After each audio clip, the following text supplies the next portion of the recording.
right, good morning everyone. A beautiful Monday in Queensland. Okay, good morning Queensland, and it's wonderful, and good morning to all of our Facebook Live followers. So I'm just going to give a brief COVID update, and the Health Minister and Dr. Young will be addressing more of these issues at 10 o'clock this morning. So I can say that in great news, we've got 0 community cases again today, Queensland. Well done. We've got a new case which is overseas acquired. In the past 24 hours, we've had 6,825 tests. 21,712 vaccines were completed by Queensland Health yesterday. And in terms of our first doses, we're at 69.98%. So today we are going to hit 70%. So that is excellent news. And 52.25% have got their second doses. So that's great. So look, today we also have another very significant announcement building on the great announcement that we saw in Gladstone yesterday. I'm absolutely delighted to be joined by my cabinet colleagues, but also Jean from InsideTech Pivot, and of course Andrew Forrest. So once again, yesterday we had a fantastic announcement about manufacturing electrolyzers in Gladstone, regional jobs, making Queensland a global green hydrogen superpower. Well, today we go another step forward, a great announcement with Jean and Andrew about hydrogen here at InsideTech Pivot, a feasibility trial. And of course, what that says is that you have companies that have a large number of jobs, and this means that they will be able to have secure jobs for many, many years to come. I think it was 3 years ago we stood on this exact site with the workers, and we made sure that we had the domestic gas supply that was needed for this facility. More than 400 people work here. We want to make sure that they continue to work here for decades to come. And this announcement will supercharge industry, not just here, but eventually around the state, around Australia and around the world. So I'll hand over to Jean and then to Andrew. It's lovely to have Andrew for a second day. I'm very lucky to be joined by Twiggy here in Queensland, and you're more than welcome to come back whenever you want. We might make you an honorary Queenslander because you're just investing so much in our state. So I'll hand over to Jean. Well, thank you, Premier, and I'd like to welcome all of you to our InsideTech Pivot Gibson Island facility. I'd like to start by acknowledging the traditional custodians of the land on which we gather today, the land of the Turrbal and the Yagara people, and I'd like to pay my respects to their elders, past and present. Today is a really exciting day for InsideTech Pivot. We're so pleased at this crucial step that we're taking towards creating a green ammonia industry here in Australia, which has so much potential for becoming a real superpower. I'd like to welcome our special guest, the Queensland Premier, Annastacia, the Deputy Premier, Stephen Miles, the Treasurer, Cameron Dick, and the Minister for Energy, Renewables and Hydrogen, Mick de Brenny. It's great to see all of you back here at Gibson Island, and I'd also like to welcome a very warm welcome to the Chairman of Fortescue Future Industries, Andrew Forrest. We're very pleased to be announcing this partnership between InsideTech Pivot and FFI. This is a study, a feasibility study that we're going to go into, making industrial scale green ammonia. It's going to happen right here at Gibson Island, and which is currently a major fertilizer facility here in Queensland. Responding to climate change is a key priority for InsideTech Pivot, and today is a big step on our pathway to a net zero future. We're proud to play our role in a creative and innovative industry that has so much potential for Queensland and for Australia. And we're very excited to partner with FFI. Under Andrew's leadership, this is one of the leading industries, and we're very, very proud of a company that has the passion, the commitment and the momentum to make this green future a reality. So the study is going to assess whether industrial scale manufacturing of green ammonia is both economically and technically feasible here at the Gibson Island facility. We will investigate building a new plant on site to produce about 50,000 tons of renewable hydrogen.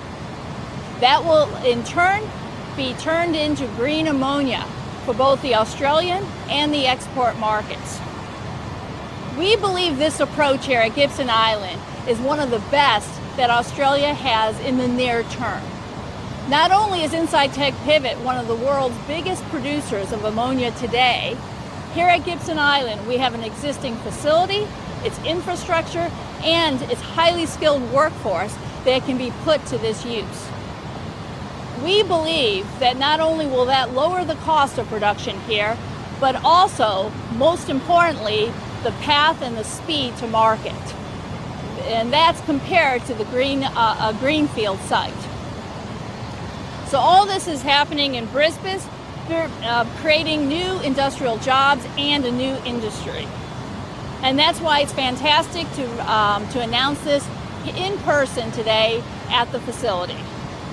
We want to acknowledge the Queensland government under the Premier's leadership for all their support in supporting a renewable hydrogen and a green ammonia industry. And with that, I'd like to thank all of you for visiting our Gibson Island plant today and hand over to our partner in FFI, Chairman Andrew Ford. Thank you, Jean. Premier, Jean, all of you in Queensland, I would be deeply honoured to be an honorary Queenslander. I stand before you as a really proud West Australian and Australian, but also as a partner of Incitec Pivot and a partner with you, every Queenslander, through the Queensland Government. When you consider that around 80% of all the ships which visit Australia come straight through Queensland waters, and when you consider that fossil fuel powering those ships is made from the absolute dregs of the fossil fuel sector, the worst sulphur-ridden, forget the carbon, sulphur-ridden, pollution-ridden fuels, which is the cheapest fuels which are available in the world and also the worst, you wouldn't countenance on land. It'd be too environmentally destructive. It goes into the ocean, which I think is even worse. Green ammonia, though, is the world's first and easily the best solution to the hideous pollution of ocean shipping. Green ammonia can be made right here. It can be put onto ships as they sail through Queensland waters. It can help decarbonise and depollute the world's oceans.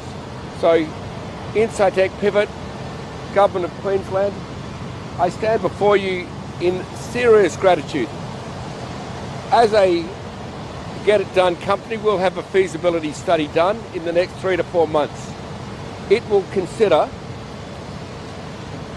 an investment of around $400 million, certainly saving the jobs of hundreds of people around us, and sending the ammonia industry in a pioneering fashion, green, zero carbon, zero pollution.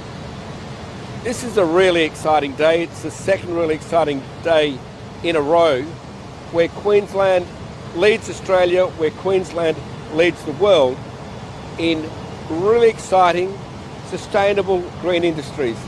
It's a very clear message to everyone. You don't have to choose between fossil fuel, which is a declining industry in anyone's terms, or between the green energy, green hydrogen, green ammonia sector. Have both. But what you must not do is listen to anyone who says, you must just have fossil fuel, I'm fighting for your jobs. That is not true. People who say that will be denuding Queensland of its economy and robbing you of your careers, your jobs and your future. You can have both, Queensland. You can have both, Australia. Australia and Queensland, we deserve both. The renewable energy sector, as you can see, is growing and growing rapidly.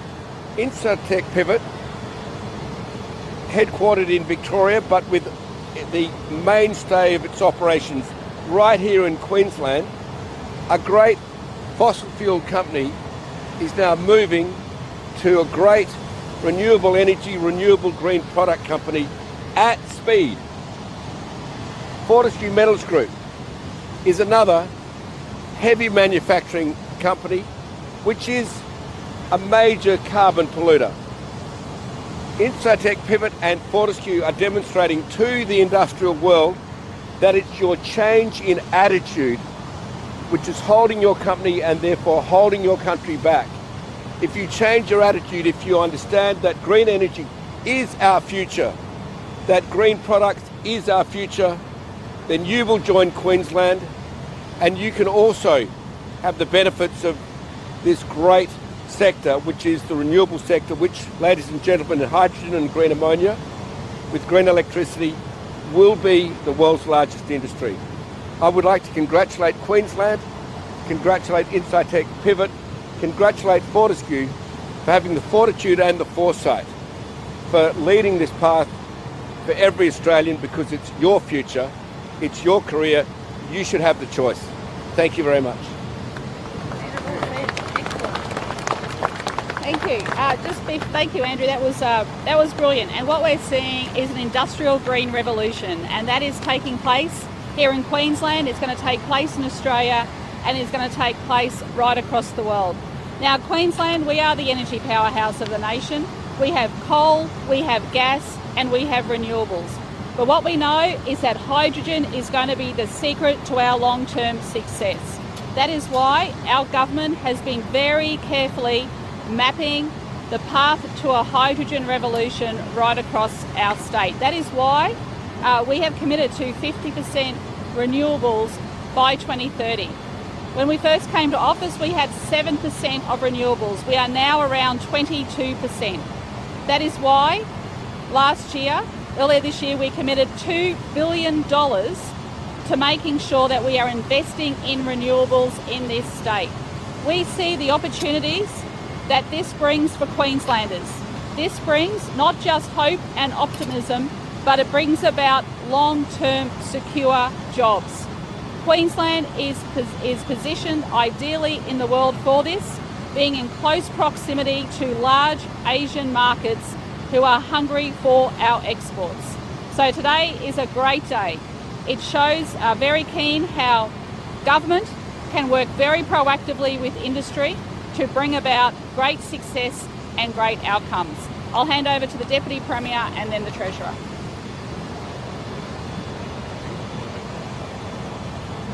Well, yesterday in Gladstone, we demonstrated how in the renewable energy and hydrogen future, Queensland really will be a superpower. We will create thousands of jobs in energy generation, but also in manufacturing. And today we're demonstrating how we can use those electrolyzers that FFI will manufacture in Gladstone here to create more jobs and to add more value.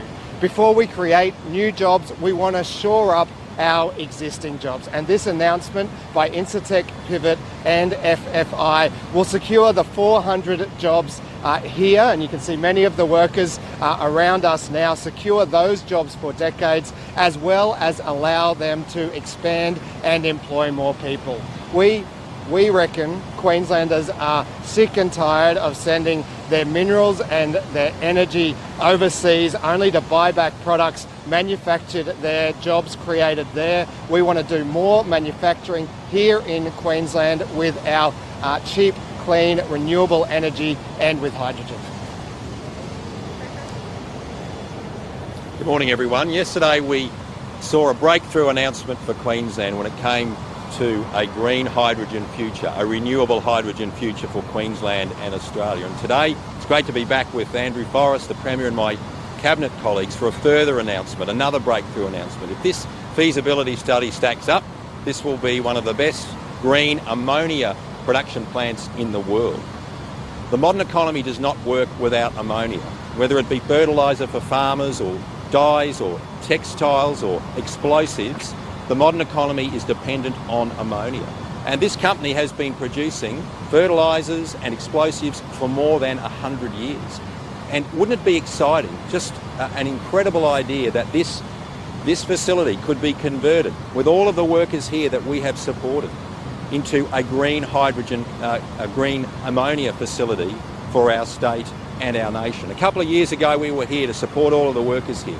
Our government made a commercial decision to support this manufacturing plant. When the price of ammonia was low and the price of gas was high. And we did that because we knew how important this facility was for the economy of Queensland, and we knew how important those 400 jobs were for our state. And now we see the price of ammonia has risen, and now we look to a new future for all of these workers. You know, it's 106 days since Sydney has been in lockdown.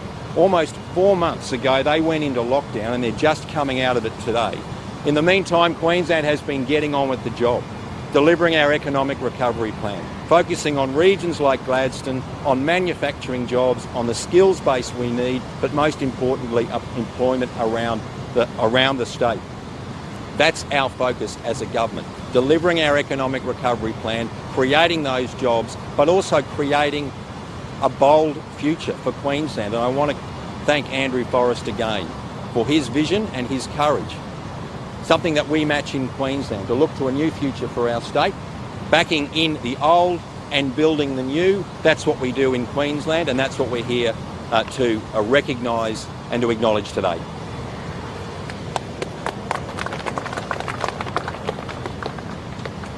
Well, friends, if you needed more proof that Queensland was the world's renewable energy and hydrogen superpower, then today is that proof. Here it is. Yesterday we were in regional Queensland. Today we're in southeast Queensland, proving it yet again. What today proves is that initiatives like this will enable the decarbonisation of heavy industry here in Queensland and across the nation. In fact, what today's announcement proves is that we can re-industrialise Australia starting in Queensland. And we're doing that, as the Premier said, the Treasurer and Deputy Premier, and as Andrew said, because it equals decent, secure jobs for the long term for Queensland workers. As Andrew said yesterday as well, hydrogen could very well be the globe's miracle molecule, and we'll be developing it using renewable energy right here in Queensland.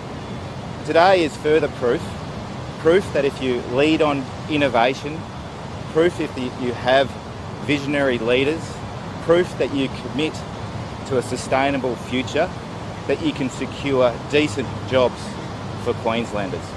I'm incredibly proud as the world's first hydrogen minister to be a part of this exciting initiative to secure the jobs of hundreds of locals here in Queensland, but also to prove to the world that Queensland is its renewable energy and hydrogen superpower.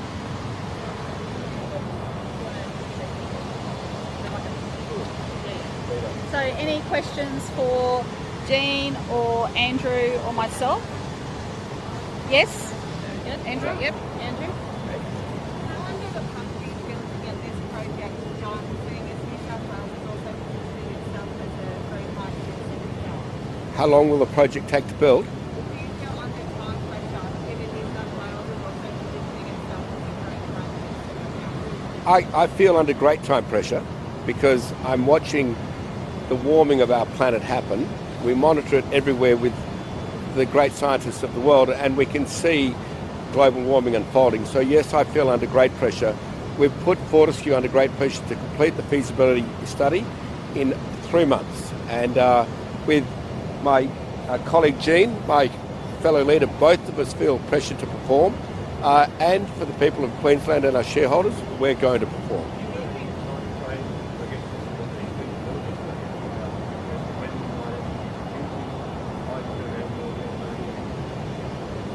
Let me ask my esteemed colleague. I'm going to have to rely on my chemical engineering days here, but no, I think, I mean, as Andrew said, we're committed to going as fast as we possibly can. The feasibility study is what's going to determine that.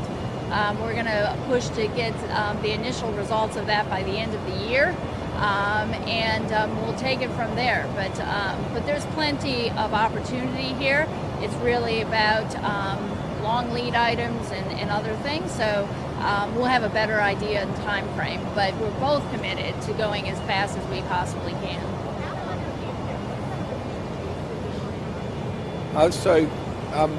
Just to answer both questions, Inside Pivot and Fortescue are absolutely go ahead, get it done, make it happen companies. So it'll be a compressed time frame. If you think of months, not several years, that'll be closer. In terms of green ammonia can obviously make fertiliser, which is necessary all over the world. At this stage, we do fertilise all farms around the world with fertilisers which are in some way very or slightly polluting. Green ammonia gives us the opportunity to change all that, to have zero pollution fertilisers out there in the world for the first time in bulk and at a competitive cost. I also love, as you heard me say, the use of green ammonia, because anything which needs to run slowly, like say a ship's engine, at about 100 RPMs, revolutions per minute, green ammonia is perfect. If it needs to run fast, then use green hydrogen. But we have the full suite of all products from that miracle molecule hydrogen, because you can make green ammonia out of it, you can make fertilizer out of it, make green iron from it, you can make green steel from it, even make green cement. We're just touching the sides of the change in the world, the new green industrial revolution, which is happening, which is underway and in Queensland.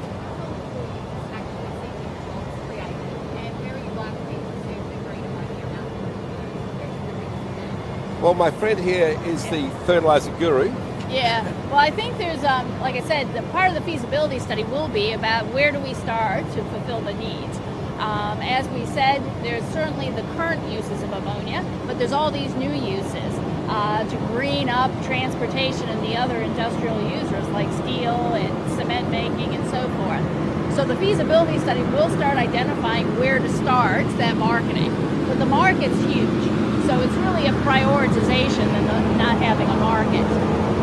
The second point about jobs, we'll be trying to repurpose as many jobs as possible. Obviously, we've got a huge technical staff already. They're very excited about using those skills they have to think about how to convert that into a green jobs. And certainly, once assuming a successful feasibility study, the construction of the new electrolyzers that were mentioned in Gladstone will be kind of over in that open spot when you drove in on the left-hand side. All that land is owned by us, so that's likely the location for all those new electrolyzers.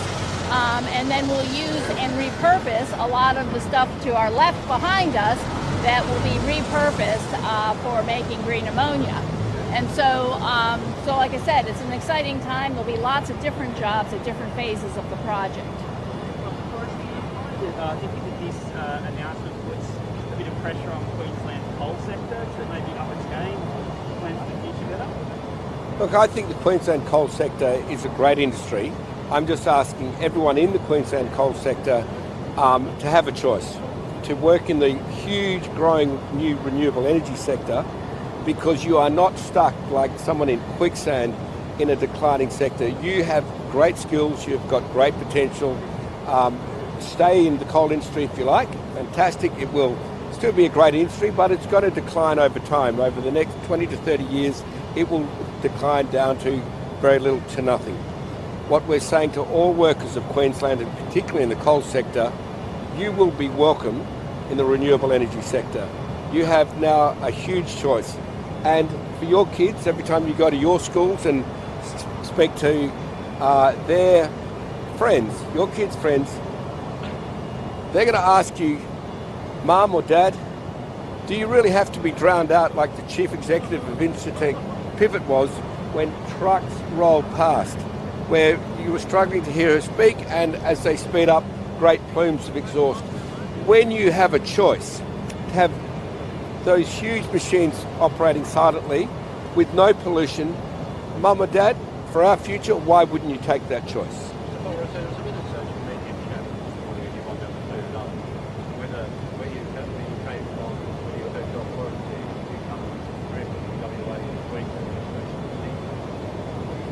No, I obeyed all the government regulations and I did not have to quarantine from WA. Yeah, but I can tell you there's no shortcut in the rules for anyone in Australia. Will I be seeing the Prime Minister? Oh, would I like the Prime Minister to? I think the head of our country, with a carbon neutral date, which we can all be proud of, will be immensely welcomed in Glasgow by all other national leaders. What I can say is that Australia relies on investments and funding from all our own institutions, plus overseas. As institutions start to withdraw their capital from countries and companies which have no climate targets, then it's going to impact the lifestyle of every single Australian. And if a politician pops up and says, that doesn't matter, then all I can say to you is that's really bad politics, because the cost of paying off your mortgage, the cost of paying off the family business, that really matters. And you to glibly say it doesn't matter, well, obviously you're not the punter who's going to work 10 hours a day paying off your mortgage. Question for the Premier, if that's all right. Sorry? Yeah, Question sure. for the Premier, just too clean energy announcements Yeah. in a couple of days. Does that somewhat undermine it all by the government support of the Carmichael mine up with the Darnian coal? Let me say very clear, and I've said it again. In Queensland, we support the people who work in the coal industry. There are hundreds of people, if not thousands of people who work in the coal industry. We support the thousands of people who work in the gas industry. And we also support the new renewable jobs that are coming, especially in regional Queensland. And what you're seeing today is industry is actually leading. Industry is saying we're prepared to change the way we do things and embrace the new technologies. So, you know, we're the energy powerhouse of the nation, and we have jobs in all of those industries. Sorry, Lydia. We might just wait for the truck. That's our pig, and this is an ammonia truck. There we go. It's sending ammonia to the farms to do direct injection. So There we go. Supporting Queensland industry and jobs.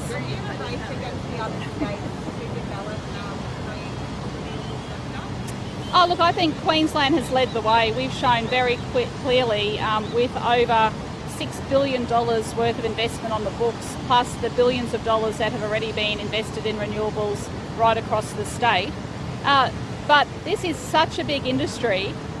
There are other parts of Australia that can also share in this. But what I'm saying is that being probably, you know, the first mover to talk about hydrogen many, many years ago, and putting in place our plans and our discussion papers, Queensland has led the way, and we will continue to supercharge this industry. Surely you get to low emissions a bit quicker though if doing less coal mining. The market determines where people put their money, and what you've seen today is yesterday is a big investment from Andrew into these new technologies. So people will make their choices where they will invest.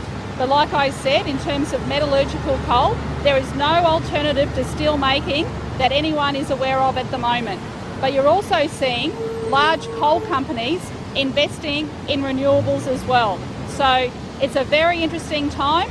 I agree with Andrew. I think the Prime Minister should go to Glasgow. I think this is such an important international conference that Queensland would fully support the Prime Minister attending.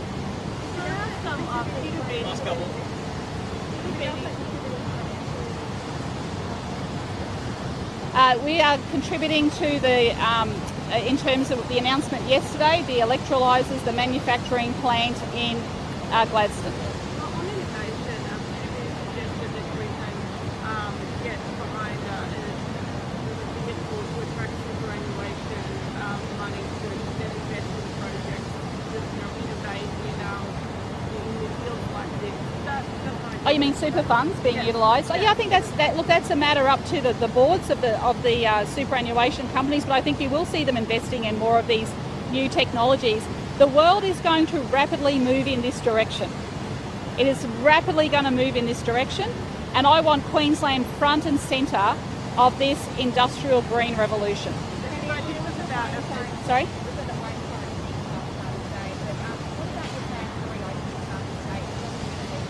Like I said, we are already open to, let me go through it, we're already open to Northern Territory, we're open to Western Australia, we're open to South Australia, we're open to Tasmania. Yep, well, I said yesterday very clearly that we want to ensure that every eligible Queenslander has the opportunity to get the vaccine. The Health Minister and Dr. Young will be standing up very shortly, I understand, at a vaccination centre. It is so important for people to get vaccinated. The sooner people get vaccinated, the better that life will be.